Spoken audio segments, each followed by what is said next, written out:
ఈ బృహదీశ్వర ఆలయాన్ని చోళ వంశానికి చెందిన మహాసామ్రాట్ రాజరాజ చోళుడు క్రీస్తు శకం 1003 సంవత్సరం నుండి 1010 సంవత్సరం మధ్య కాలంలో నిర్మించాడు. ఈ ఆలయం తమిళనాడులోని తంజావూరులో ఉంది. అసలు ఈ రాజరాజ చోళుడు ఎవరో తెలుసుకుందాం. రాజరాజ చోళుడు అంటే కేవలం ఒక రాజు మాత్రమే కాదు, ఒక గొప్ప యోధుడు, సముద్రాల వరకు విస్తరించిన సామ్రాజ్యాధిపతి, అలాగే శివభక్తుడు కూడా. ఈ రాజరాజ చోళుడికి ఆలయం కట్టాలన్న ఆలోచన ఎలా వచ్చింది? రాజరాజ చోళుడు శివుడిపై అపారమైన భక్తి కలవాడు. ఆయనకు ఒక కోరిక, నా రాజ్యం ఎంత గొప్పదో నా భక్తి కూడా అంతే గొప్పగా కనిపించాలి.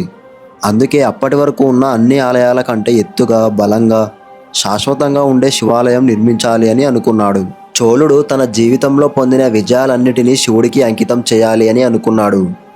అందుకే శివుడి మహిమను ప్రపంచానికి చూపించడానికి ఒక అద్భుతమైన ఆలయాన్ని నిర్మించాలని అనుకున్నాడు. అదే బృహదీశ్వర ఆలయం.